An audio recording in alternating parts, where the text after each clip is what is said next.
got 152 yards. Should be just a nice, comfortable 9-iron for him. They're going to go nuts when he hits this thing.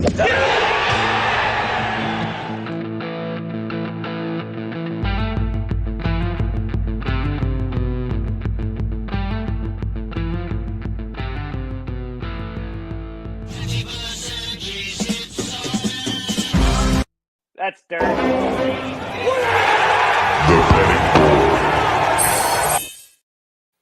Okay, gang, it's time. Welcoming back to the program to join me for the betting odds and picks segment, the incomparable one and only Pat Mayo. How are you this afternoon after the odds just changed on us, Pat?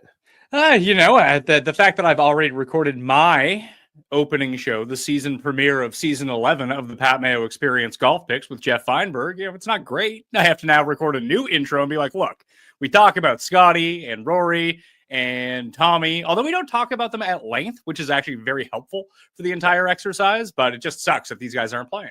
Yeah, it sucks that they pulled out. At least they've given us a little bit of time now to readjust with some new active odds. Before we get started, Pat, what went right and what went wrong for you in betting in 2024? I didn't have a great year. How about you? What would you change? I guess a resolution for this season. I would have liked to pick more winners because that would have really helped me. I missed the mark a lot this year. I just kept picking the wrong ranges. The week that I went to the 50 to 100 range, it was Scotty who won, or it was the 22 to 1 guy. When I tried to go up the board, every time I felt like Scotty came and just took away all my bets. And even the one time that he didn't, he still almost did.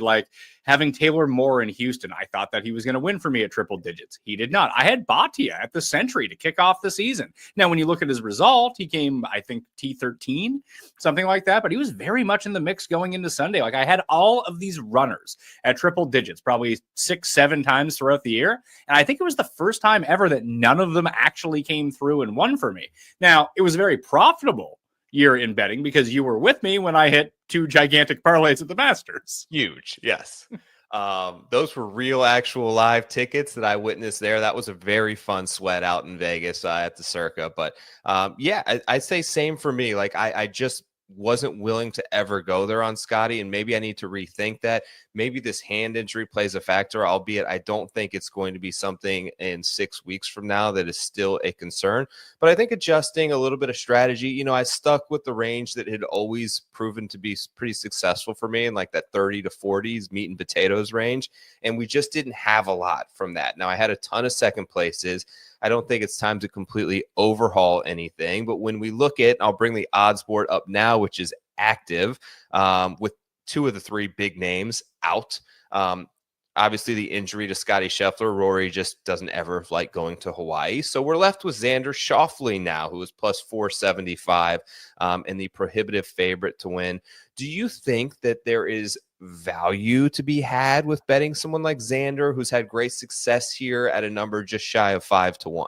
I don't think so, because you have to remember the years that he won, the field only had around 39, 38 players in it, and it had nowhere near the level of quality from top to bottom, because that's what we've seen. Now that this field has expanded to 65, only 60 guys in the field this week, is that the top 50 in the FedEx Cup standings get in, the top 50 players on tour last year who are all playing. Previously, it'd be the guys who you don't expect to see. If you go to the very bottom of the odds list this week, your Peter Malnati's, Rafael Campos, you'd have 8 or 9 of those guys of the 39 guys anyway in the tournament. So I just think this is a much harder tournament to win overall because of the quality of field.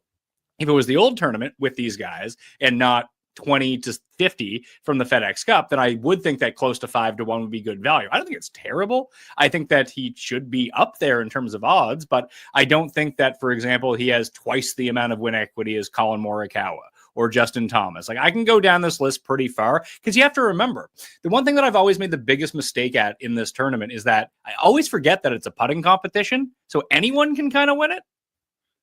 Yeah, absolutely. I mean, the last 3 years, minus 27, minus 29, minus 34 under par. It makes it essentially the easiest course on tour, albeit one of the longest, because it effectively plays much shorter than that. I'm in full agreement with you. Under sub 5 to 1 is too much for me to lay and basically stack an entire betting card on one player.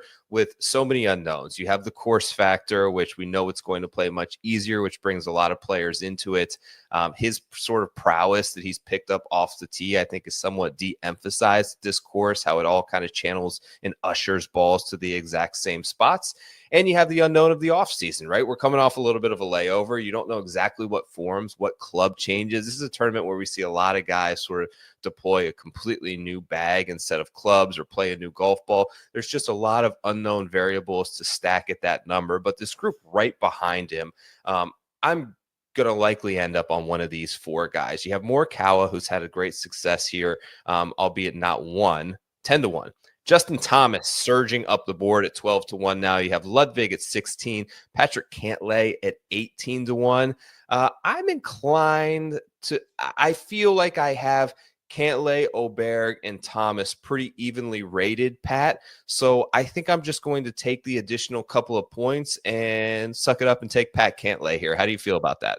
I actually don't mind it, only because this is basically the same price that he was going off in majors 2 years ago. And this is a spot where, well, I guess the one problem would be where he does head up this player committee, that he might have extra obligations rather than just being there and chilling in Hawaii for the day. Because, I mean, we've even seen him be very upset on the tee box. Who could be mad at this tournament? He is the one guy who has ever been mad at this tournament. I actually don't like, out of all of these guys, Justin Thomas is probably my favorite, because I think that he can put everything together. Obviously, he's had success here before as well, and we're all expecting a big bounce back from him, but I'm not even super interested in him. I'm interested in the guys down the board.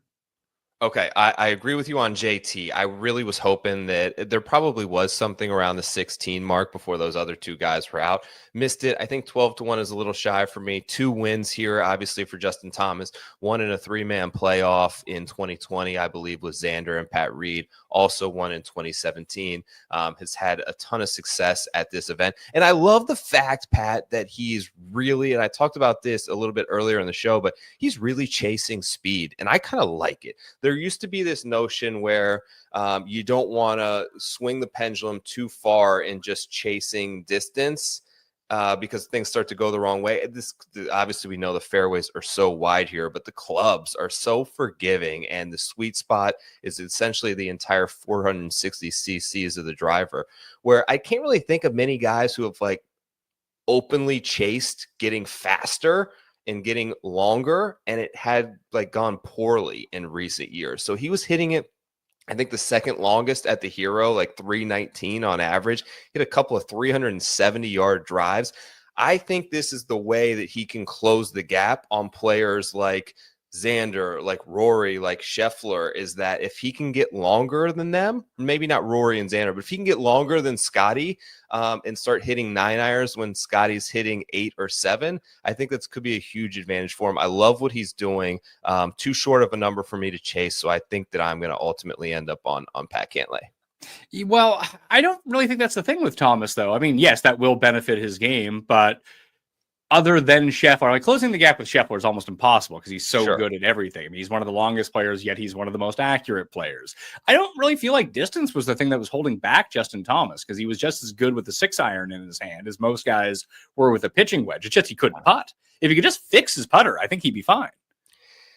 I just think that's harder for him. It's clearly something that he's struggling with. I think that a little bit of speed training in the off season, it's easier for him, I think, to go out and pick up 10 yards than it is to pick up 5% putting inside 10 feet. I would love for him to do that. And you're right. It's his clear deficiency and vulnerability, as is with Scheffler, who seems to have kind of fixed it by going mallet and now claw. Scheffler led the field in the Hero putting inside 10 feet.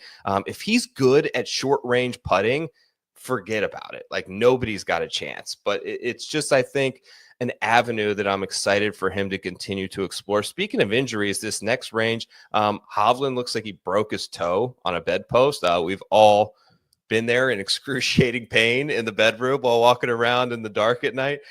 Victor's 22-1. It does seem like he still is intending on playing. He's in Hawaii now. Stunjay Im, who actually rated out really well, second in my stat model this week, is 22-1. Hideki's 22-1. You get Tony Finau here at 30. Sam Burns, Corey Connors at 30-1. Anyone in here that has piqued your interest?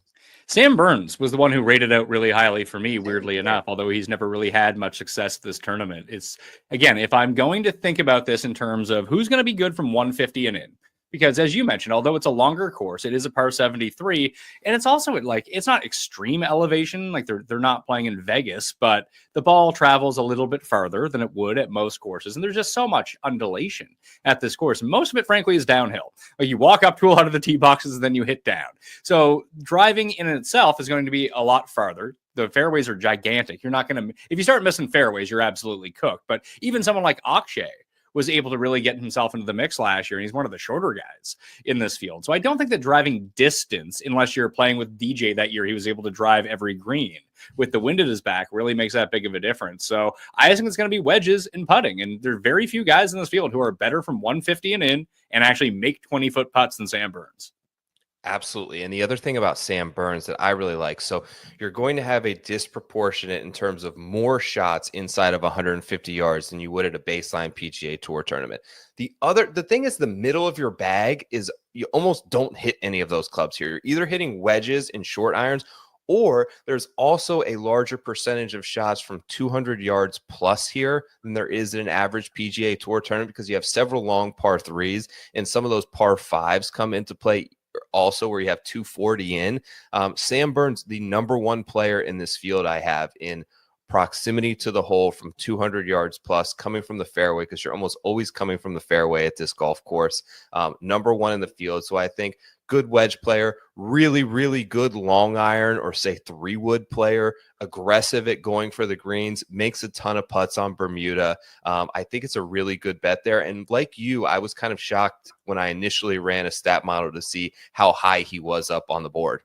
Yeah, and fusing it with putting has really been the key for me this week. Like Wyndham Clark is another one who rates out really well, because we've seen him win that type of tournament. Like, why is this so dissimilar from Pebble Beach? Honestly, I mean, the greens are 8 times the size, so you need to be able to hit those greens in order to make those putts. But what we saw Wyndham Clark do at Pebble, I think can really translate very well here. Like, you're hitting a lot of short wedges, like you mentioned. Probably, like, I would guess that Pebble and this course probably have a similar number of shots from 125 and in. Makes sense. Yeah, just it's crazy because there's probably 600 yards of difference on the scorecard, but you're right, we're probably hitting a very similar amount of shots with your pitching wedge. So with those two things being equal, and like we saw Steve Stricker have so much success here, Zach Johnson, Jordan Spieth, guys that played well at the John Deere Classic. And I always just attributed that to, well, there's a lot of wedges, but also there's so much undulation. There's no even lies on these fairways. And I completely overlooked what do those guys do really well. They make a ton of putts. Yeah, all of them. Exactly. Brian Harmon was another one who I was surprised looking back at years has had, a decent amount of success at this golf course. I like Burns there. What about Tony Finau? Any interest in Finau? Do you still feel like there's questions looming out there on whether his commitment to the PGA Tour is still intact? I never bought into that to begin with, although people seem to say it was a certainty, but he's hurt. He has something wrong with the meniscus in his knee. So between him and Victor, I'm just not going to bet injured guys. I'm not even getting a discount on them being injured. So I wouldn't want to bet them anyway here. So I just pass on those. I think from that range, like I mentioned Burns, I mentioned Clark. Akshay I can get behind because he's my guy and he putts really well on slow greens, and these are really slow greens, and there's not a whole lot of chipping at this course, which is nice for Akshay because he's not very good at chipping. But Thigala is right there as well. He was second last year, and he kind of fits the mold of all of this, where he's very good with his wedges. He's good with his long irons. He kind of sprays it off the tee, but he hits it a mile, and he can make the putts. And he's 40-1. Right. I similar thinking. I took Thigala 40-1. He's kind of has this. He's gotten much better with the short game. And you mentioned like the around the green stuff. You hit a ton of greens here. They're massive. It doesn't really come that much into play. But I think that's kind of one of the things that I actually am throwing into my model that maybe differentiates mine from some other ones that have run out there is just going back in years past in my notes. Rahm gained a ton of strokes. Rahm actually lost strokes on approach the year that he won here and gained a ton around the green. Chris Kirk gained a ton around the green. The year before that, it was Cam Smith and Matt Jones and Rahm, all really good short game players. I remember when Colin Morikawa kind of blew this tournament, he was essentially just chunking chips around the green and not making it. So while you don't have a ton of around the green shots, I think that they're difficult. It's really short, grainy Bermuda. You're hitting into massive greens with a ton of undulations. You've got to hit them close. And I think ultimately players end up gaining a lot of strokes around the green here. So I'm looking for guys who are kind of proficient at that. And Theegala was one of those guys that piqued my interest. The other thing about Sahith is looking like now at his sort of brief, but we do have a good bit of history from him. He plays the same courses well a lot. He plays Heritage really well. He plays Phoenix really well. He plays the Fortinet or the Procore really well year over year. His second place at this event last year, I'm hoping will kind of bring him some confidence. Now, I know Hawaii is not technically West Coast, but that seems to be his preferred region as well. So I think a lot of things align for me. Theegala, I think, has a big year incoming and needs to take another step forward. 40-1, I think, is a nice price to lay there. Yeah, that could be where I start my card this week. I'll see if I can get to Burns. I'll see if I can get to Wyndham Clark, but Theegala piques the most interest for me at 40-1. And honestly, after that, like, I have so many losers that rate out so well for me. Like, Harry Hall is like the nuts this week in terms of how he's playing, but it's so hard to judge, especially at this time of year. Correct. Where you have these players who've been playing swing season events versus the ones who haven't. Either they've been resting, they've been playing in the Hero, or they went over to the DP World Tour and played in the championship over there, where we don't really draw a ton of data from that. But those fields were obviously far more difficult, whereas Harry Hall has been playing in the Worldwide Technology Open against a bunch of losers who can't play in this tournament. So it's difficult to parse how meaningful those are, but he is playing really well, and primarily he's putting well and he's chipping well, like you mentioned. Another guy that piqued my interest moving down the board at 55-1, putts well, chips well. Not the longest guy, but I think I might take JT Poston here. He's actually a really, really good long iron player. Over the last 6 months, he has made huge gains in that area. Awesome chipper, good in birdie fest. 2 of his 3 wins have come on Bermuda grass. He just won the Shriners, not too bad, where I think he was awesome at chipping and putting that week. Those are 2 reliable things for him. I don't think that he's overly penalized for not being the longest player in this field. 55-1, a 20th and an 11th in his 2 times here playing previously. And then the other link that I found in looking at kind of some long shots, and maybe this has something to do with the lead into this event, but Australian players have always played pretty well in Hawaii to start the season. I don't know if that's because they're playing more Australian events leading in. It's similar to, it's the closest geographically to Australia, albeit still very far away. But they've always had, I'm looking back a few years ago, and there was 4 of the top 10 players in this event were Australian. It was Matt Jones, Cam Smith, Leishman, and I think Jason Day all finished inside the top 10. So one of the guys won during the summer. I like Cameron Davis here. Really good short game, really good putter. DraftKings has him right now all the way down, I believe. Yeah, he's at 150-1. Big number. He played really well here. I think it was 2 years ago, but he has a lot of the attributes that I'm kind of looking for. Gets kind of loose with the driver, so I think the wide fairways could help him here. And it seems like just one of those spots that he's shown up and played pretty well at the Sony before as well, which will be next week. But that was just one of the long shot names I was kind of looking at, an interesting link between some of the Aussies playing this event. I can see it. You know what's really weird about Cam Davis? I know he's won the Rocket Mortgage twice, so it kind of dispels this theory. But when you go and look at where he's played his best golf, it's usually at like the Pete Dye short courses. Like you mentioned, Sony. He's played well at the Heritage. He's played well at the Players in the past. And that's not really in your mind what you would imagine where he'd play well. Right. Yeah, you're correct about that, because he's typically a very aggressive player. So a lot of those places where you are encouraged to club down off the tee, he's actually found a little bit more success on the tighter fairways. Just trying to see, what did he do throughout the swing season? Did he play a lot in Australia, or because sometimes they do, sometimes they don't? Let's see. Yeah, he played 2 events. He was T6 at the Australian PGA, then he missed the cut at the ISPS Henda Australian Open the following week to end the year. But it's nice to see him getting those reps in. Like, I do worry about some of the players that we just haven't seen in 3 months. Totally. He's getting reps in, and he is like, you almost his incoming form is one of those guys where it is all over the place. Like coming into the Rocket Mortgage win, he was terrible. 48th of the Travelers, miscut 50th. There was no real signs there glaring that, oh, he's going to pop again. Missed the cut at the Wyndham, where I think he was one of the favorites. FedEx St. Jude, he was T40, and then all of a sudden a fifth at the BMW.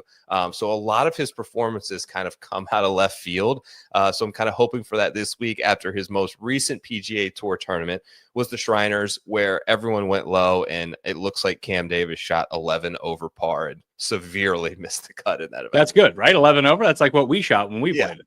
Exactly right. We almost shot that. Anyone else? What about, I wanted to ask you, I've seen a lot of people in early love on Jake Knapp. He played well in that Grant Thornton event. He rated out, full disclosure, dead last in the stat model that I ran. But I think there were some really big numbers. He's down to 75-1, clearly kind of getting steamed. I think it's because of, the wide fairways and maybe some Mexico links there in terms of length and distance and how easy the course plays. I'm not there at 75-1, but are you one of those guys that got an early good price on him? I'm not. I do not have access to bet on DraftKings Sportsbook. I've just been loading up on Knapp on Underdog because I actually think he's a terrific pick for over there if you think he can be okay this season, because there's so few people who are playing in this event that are also going to play in Mexico. And I'm assuming that he's going to go back to defend his title because he doesn't have full signature event status. So he needs to have some decent results to play himself into the majors and into those tournaments. So it'll be interesting to see how he picks his schedule. And in the Mayo Media newsletter, and I'll have a show up on this on Sunday on Mayo Media Network about like how different drafting in PGA best ball actually is versus what common logic would dictate. Like, hey, I want the best players. No, you don't. You don't actually want the best players. You want the players who are going to play the most, split between the good tournaments and the bad tournaments, which is really weird. He's one of the leaders on that list who just might pile up a bunch of starts. Obviously Sung Jae would be up there as well. But for me, down in that level, I like Poston along with you. And he's had a lot of success here relative to being JT Poston. Like Herman is another one who's down there at 70-1. I love Nick Dunlap this week. Like, why not Nick Dunlap? Maybe he's just really good. One of the best. I mean, we've seen a better rookie season in a long time with 2 wins. It's been a while. And where did he, and think about the tournaments where he got his wins, birdie fests. Yes. Nothing not to love about Nick Dunlap. There's a couple of TGL guys starts here next week. I know we recorded some early shows. Any new TGL leans? I mean, I tried to get in touch with the TGL. I was trying to get you press passes, but they're just like not responding to anyone right now. I think they're in like full. We just need to get this off the ground and like the first broadcast, get it going. I thought it was really interesting with all the TGL stuff. Like if Rory isn't playing and Lowry isn't playing in this event, are they just like they hanging out next to you right now in Palm Beach, like getting ready for the TGL? Yeah, I think that's an interesting thing to look at because with all of these matches played on Monday, right, especially early in the season with events on the West Coast, Genesis, Pebble, Phoenix, all of that stuff, you probably are unlikely, unless you have to fill a roster spot. The guys who play in those events I would feel like are less likely to then fly cross country the next day to play in Palm Beach. If they're not in those events, they're probably more likely to play in the TGL stuff, which is interesting because as we know, it's not the full complement of your 4-player roster. It's only 3 guys that are going to be competing in every match.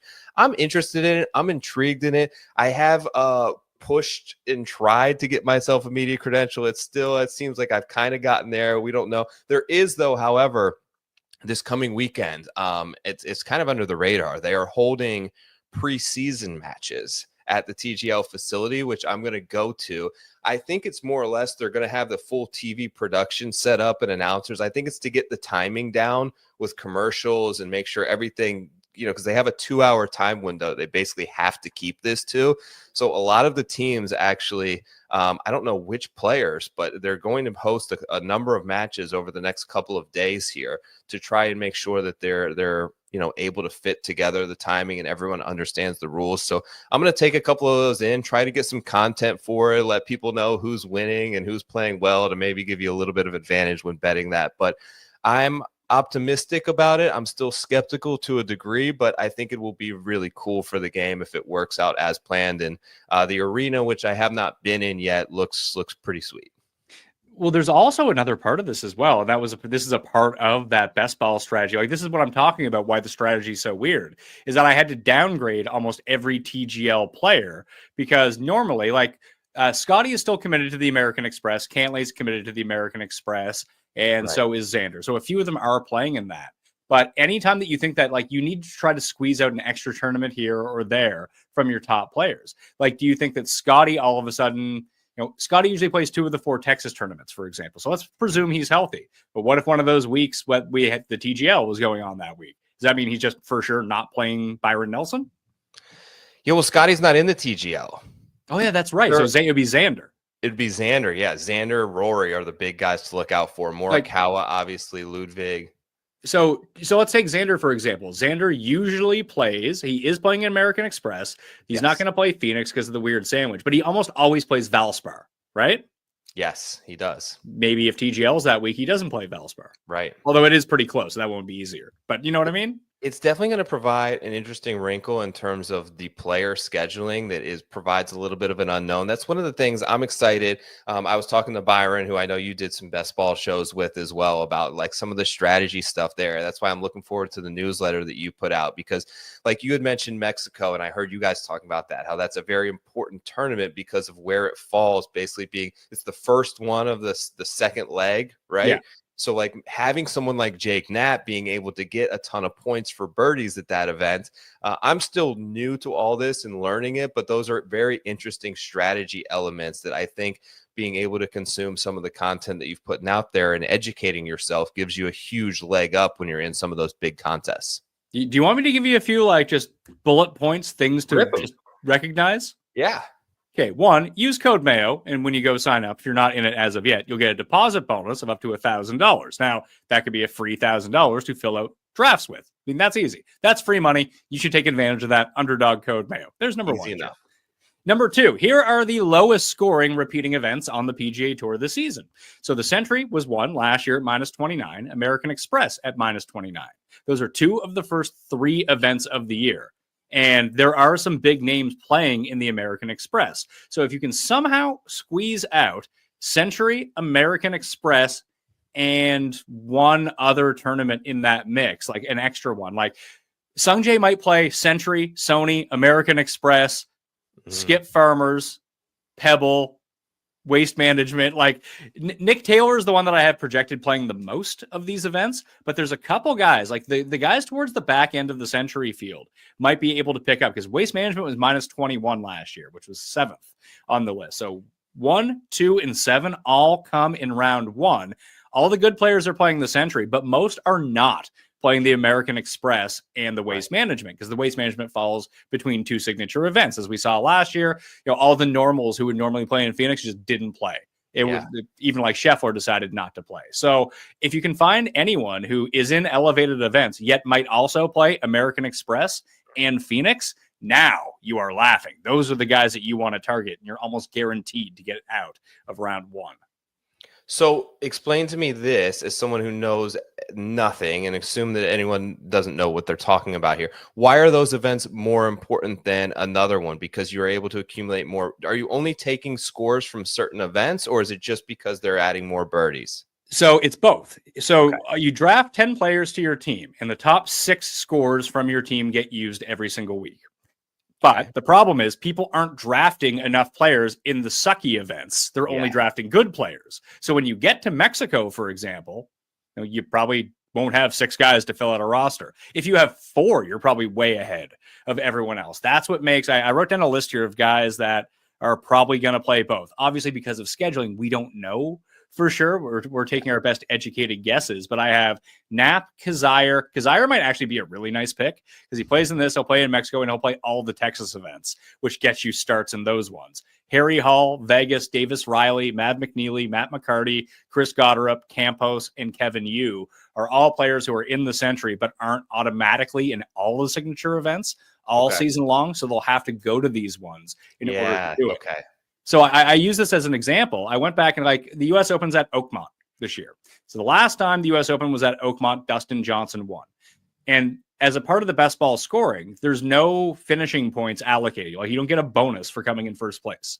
It's only raw no bonus birdies for majors. What's that?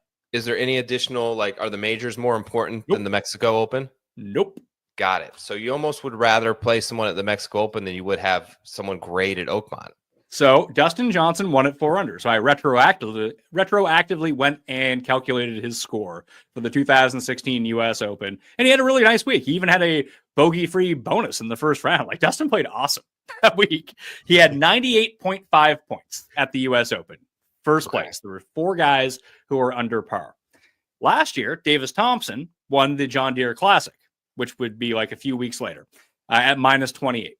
All 77 players who made the cut at the John Deere Classic finished at -4 or better. So I didn't even take Davis Thompson. I took Rico Hui, who came T26 at the John Deere Classic. He scored 134.6 points. Wow. So the guys that come top 30 at the stupid events will outscore probably the winner of a lot of majors. That's amazing. I think that that's an awesome strategy thing that I would assume that most people playing, there's a portion, right? There's a portion of the audience that just does not understand, and they're drawing dead, and they're probably going by OWGR or ADP or something like that, and just drafting strictly based off that. So eliminating those contests, especially in ones where there may be a layover, gives you an extreme like plus EV situation there. Yeah, and where it's not even 50% full as of yet. So a lot of the people who are doing the drafts now, like previously, are kind of in tune with what not necessarily, I don't even know if it's the proper strategy. Like, there's a proper strategy to not win. Like, if you just draft Rory in the first round, like, Rory's like the worst pick you can make because he's not playing the Sentry. And then he's playing in, so I actually made a list. This is all going to be in the article on the Mayo Media newsletter, completely free, by the way. It is Rory, Tommy, and Lowry are obviously all skipping the Sentry. Scotty isn't playing, but he is expected to be back for the American Express. So it's not as bad because you can make up for it. It still makes him a worse pick. Like, he's no longer the number 1 player in my rankings. But let's see. Yeah. Robert McIntyre, Adam Scott, Akshay, Rory, and Tommy are all committed to play in Dubai in the 4th week of the season. And Tommy is playing in the, there's like a faux Ryder Cup going on next week over in Abu Dhabi with a lot of the guys who qualified for the PGA Tour from the Euro side. So guys like Tom McKibben are playing, Matt Wallace, Paul Waring, Matteo Montesero, Antoine Rosner, even Pavon is getting on a plane and going from Hawaii over. So is Aaron Rai. So they're all going from Hawaii this week to overseas in Abu Dhabi next week to play in the, I believe it's the UK and Ireland versus Continental Europe Ryder Cup warm-up. It's called the Team Cup or something. It's something really weird. They changed the name of whatever it was called. Yeah, the Team Cup. So those guys probably are going to stick around and play Dubai in the Middle East too. So we're not going to see them probably, and very few of them are actually qualified for Pebble. So Farmers would be the first chance that we might get to see them. That's the same week as Dubai. So maybe Mexico is the first chance that we see some of these guys. Maybe Phoenix. Wow. Maybe we don't see them till Florida. And Akshay going over and playing just severely dropped. Once he committed, I had to drop him way down in the rankings. What once you draft a team, that's your team for the whole season. There's no adding and dropping. Correct. Okay. So you have until basically the start of the Sentry to draft your team? Yes. An hour before first tee. So once you get that newsletter up, it'd be theoretically advantageous to wait until like this, Wednesday before to draft of next week, just because you never know. Someone could be pouring a glass of wine and shards of glass could enter their hand that you draft. That is exactly right. However, you can have up to 150 teams. It's only $10 per team. Like, I know that Byron is going to Iowa today, or he's in Iowa. He's going across the border to Illinois to draft his teams and come back. I think he has like 49 left to do so he can max it out. Awesome.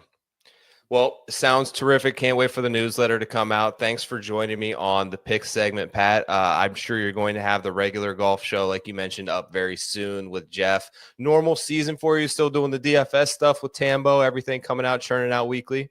Yeah, I mean, this week is kind of interesting because, I mean, the until the Super Bowl happens, like, I'm just running like in 1,000 different places because we're still doing our normal football schedule and we're doing the full golf schedule. So it's going to be research show on Sunday, golf picks with Jeff on Monday, and then Wednesday is going to be the DraftKings and DFS show that we do until football ends, and then we'll rejig the schedule. Those three will fall on those 3 days, but we might add best bets back into the mix. I'm actually thinking, Joe, about going live on Thursday or on Tuesdays and Fridays for live shows and just covering more like even head-to-head matchups on Thursdays, something like that, or Fridays in the morning. I just try to cover more sports that way. Good stuff, man. Hardest working guy in the industry, as always. Thank you for joining me, Pat, on Preferred Lines this week. Best of luck to all you guys out there as we start a new season. We will catch you next week.